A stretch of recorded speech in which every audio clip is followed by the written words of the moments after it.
All right, I'm here aboard the 1995 Oyster 485. It's a 48.5 foot Oyster sailboat, and we're getting ready to go on about a 1,000-mile journey through the Tehuantepec winds.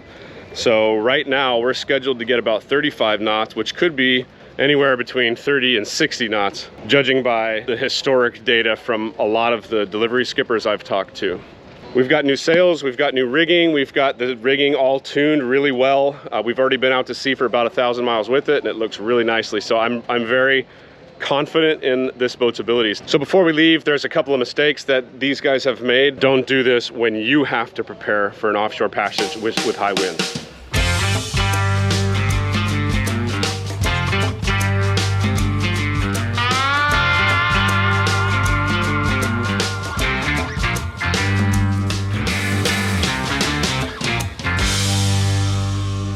Okay, number one, and the most egregious of crimes, never put solar panels on the deck of the working area of the boat. That's the front of the boat where we're working up here. We need to get up here, we need to mess with these, we need to mess with this, we need to come up here and unclip these if we need them. These are so slippery when they're wet, so slippery. That's why they put teak on boats. It's very non-slippery when it's wet. Very slippery, very non-slippery. Please don't ever, ever, ever put solar panels in the working areas of your boats. It's not a good idea. So this is actually my favorite spot to put solar and wind, because you have all this unused airspace up here. A lot of Oyster owners don't want to put an arch on the boat because they think it detracts from the lines. I personally think it's the 21st century and we have all this renewable energy. Why not take advantage of it? But I understand there are some Puritans that don't want to do that.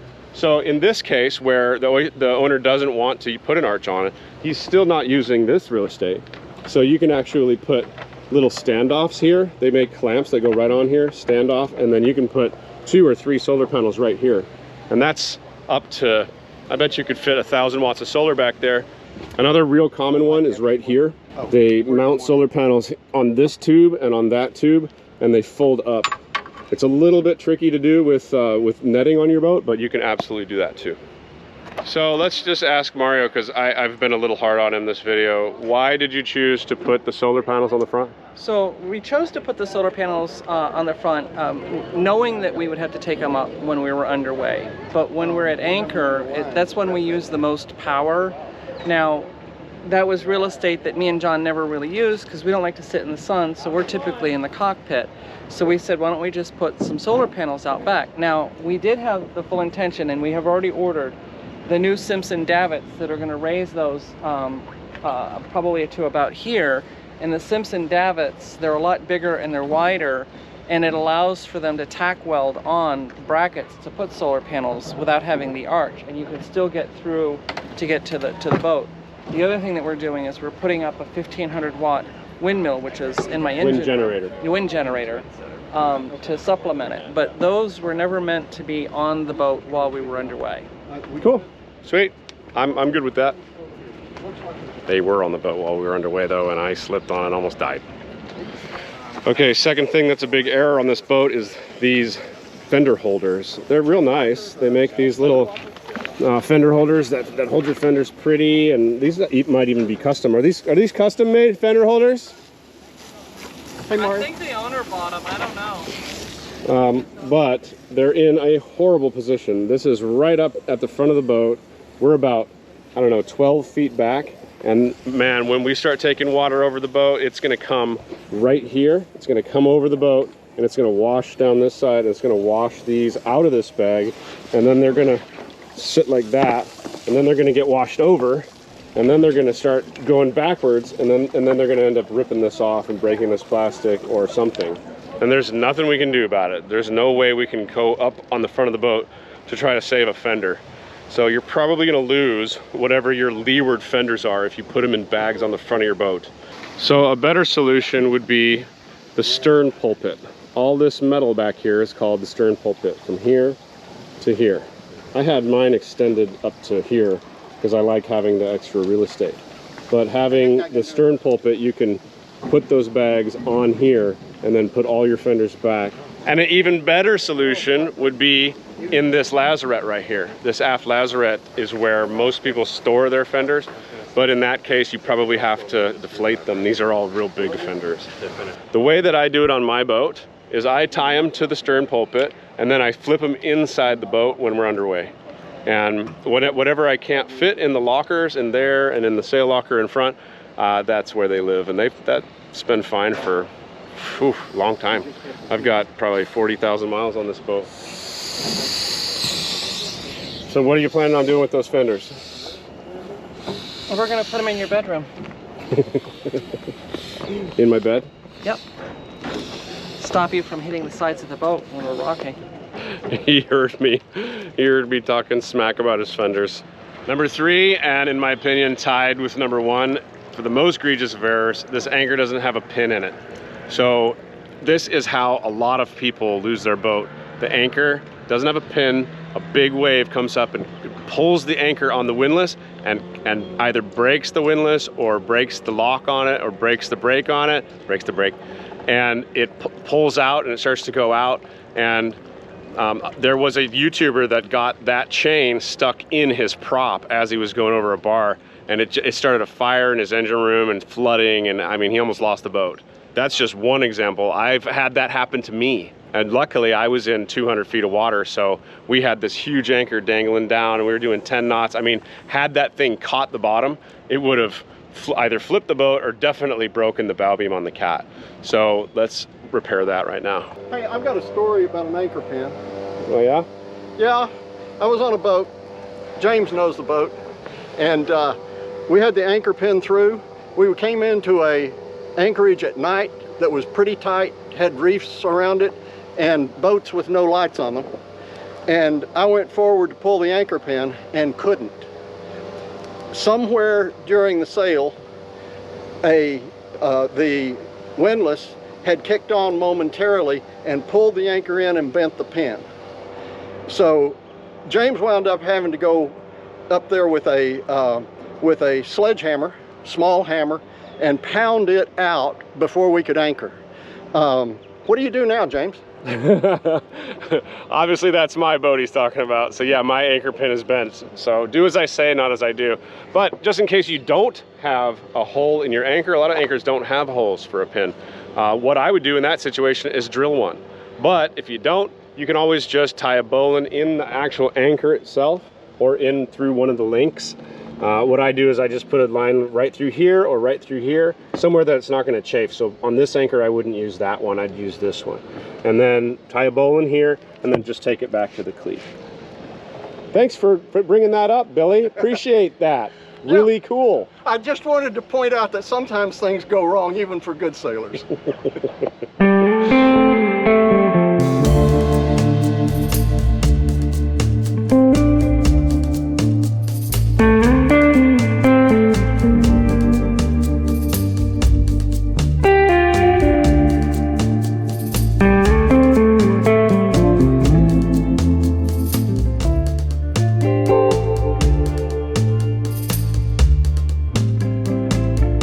Okay, number 4 is right here.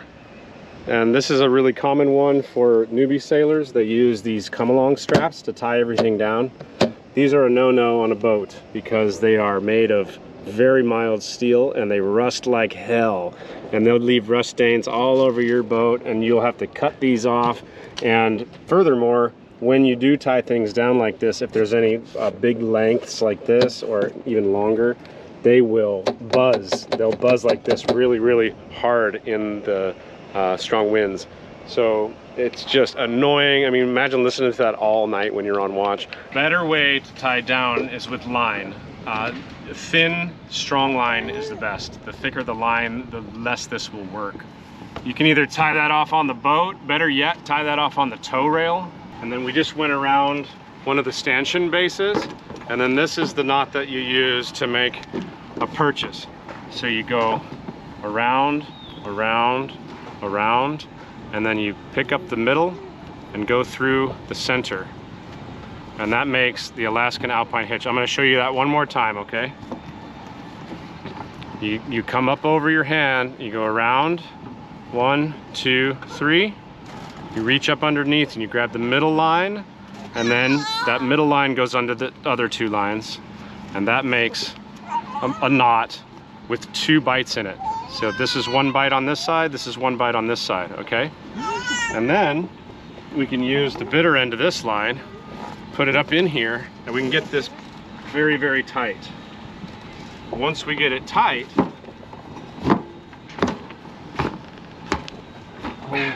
now to finish this knot, we just grab right here so it doesn't go anywhere, and we put a slip knot in it. So we come up and put 1 hitch in it, but don't pull it all the way through. Leave the little loop here. And then you finish it off by 1 more hitch, 1 more half hitch. Okay? Now, it's very, very secure. It's very tight, tighter than you can make it with like 2.5 hitches or just 1 knot. And then when you need it out, you just take this one out, and this one's taking all the load. Now you can get it out. And you can do like 7 or 8 of these all over the place, and that way if one breaks, then the others will still hold it. This is really, really good for the dinghy on the front of the boat, taking waves where you need it to be really secured down. And you can do multiples of these too. You can do one on this side, and then you can do another one on this side, and then you can have like a 4-purchase system if you want to. Okay? 5th and final thing for this video series is the housekeeping of the mast. Now we call it housekeeping, it's really line keeping, but it's just called housekeeping. So there's a bunch of things wrong with this mast, and I'm gonna go through every one of them and show you what's the matter. Can you see?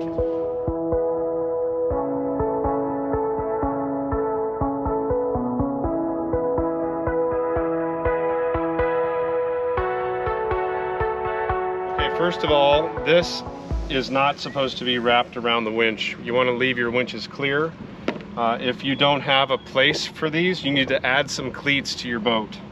So this boat conveniently has cleats down here, and we're just going to pull that down, pull it down tight, and lock it around this cleat. And then depending on how much we have left, we can either just keep going around a couple times, boom, boom, boom, boom, boom, boom, until it's off the deck. That's okay. That's one way to do it. Or we can hang it, and I'll show you how to hang it. Okay, so this line doesn't have a clutch. So this line will get real tight with the cleat, and then we'll go over, lock it in, and then we've got a lot left here. So this time I'm gonna wrap it up. So in order to wrap it up, we're just gonna wrap little lines, little tiny loops, so they stay off the deck. And then on the last loop, we reach in, we grab this line, and we loop it up over itself. There we go. That's how to wrap that. I'll show you guys that again in just a minute. First, this line is the major fault. So this is a working line. If you look, this blue one is the jib halyard. So in the case of an emergency, our jib gets stuck, our furler gets stuck, we need to let the jib down. This is going to be a pain in the ass at night. You gotta always think about nighttime, because everything seems to happen at night. This is going to need somebody to work on it for 5 minutes to try to figure it out, and they're probably going to get it in knots and have to work on it for 10 minutes, and by that 10 minutes your sail's now shredded. So all the sail halyards are working lines. If the sail's up, it's a working line. We're going to grab it. This is not right either. We're going to leave a little bit of a loop so we can hang it. And then we're going to do arm-sized loops, big loops, because this is a lot of line. This is a halyard. We're just going to go the whole length of this line with these loops. And there's 2 ways to coil it. You can either coil it like this and it comes out in figure 8s, or you can coil it like this. You take it overhand once, go overhand, so it's nice and circular, and then when you go to do the next one, you go underhand and you flip it up underneath. So it ends up being one big circle, and it's twisted this way, then this way, then this way, then this way. This is how we used to do it in the electronics house that I used to work at for big long cables, and it works really well. A lot of sailors like the figure 8 design, it doesn't really matter. I mean, honestly, whatever works for you, works for you. Okay, now that's gonna coil up and be all pretty. So what we do now is we drop one, and then we grab it, we go around the front of it, and then grab it with this hand, the hand that's holding, and we make a little loop there, and then we put this through the loop. Okay, so you got 2 loops here. Now to keep this from coming out, we either have to splice up a loop in the end of this line, or we have to tie an overhand knot. And this one will tie an overhand knot because we don't have it spliced yet. Eventually what you do with this Dyneema line is you just take the Dyneema core out and splice the sheath over itself. And then now we hang it up.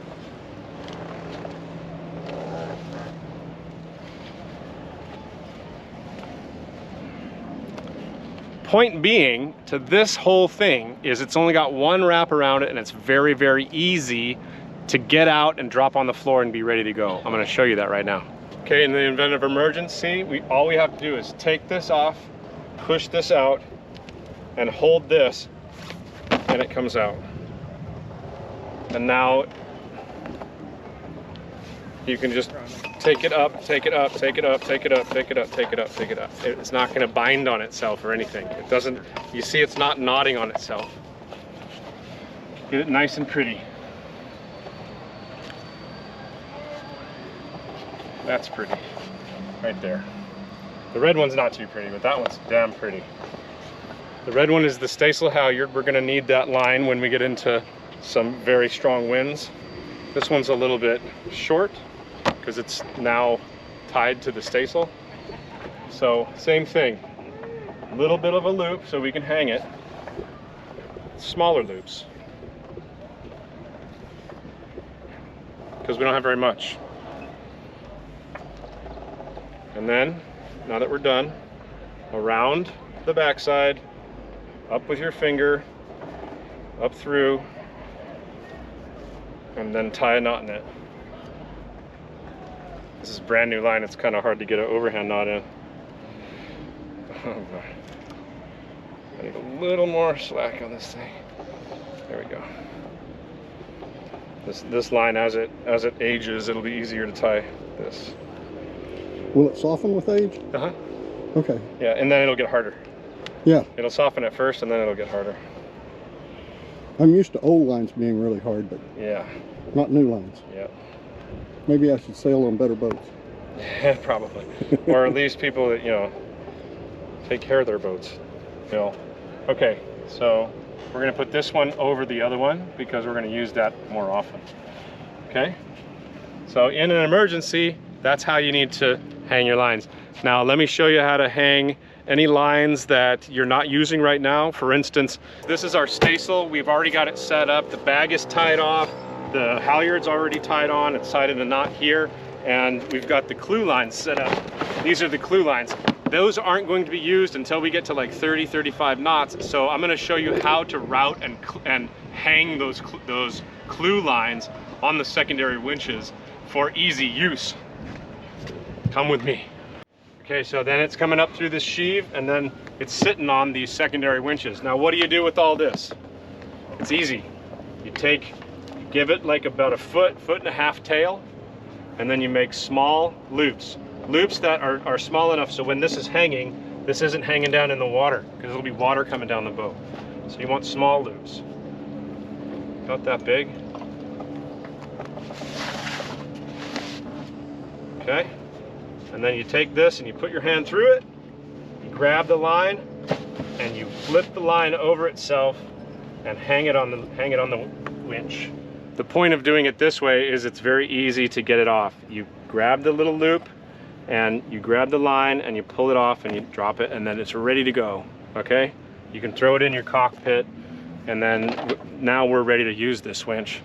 It's just very easy way, rather than trying to wrap it around the winch a million times. A lot of people do this. This is a crappy way to do it because you're just asking for problems. You're asking for a knot in there or an override, or you know, when you really need it, you need it. You don't need to sit there and unwrap this thing a million times. Plus it looks like crap. So I'm gonna show you one more time, and then that'll be the end. 1.5 foot, little circles. You can do that technique I taught you where you go back and forth if you want to make real pretty circles. And then hand through, up and over. And you gotta kind of mess with it a little bit just to make it pretty. Okay? That's it. Thanks. See you next week.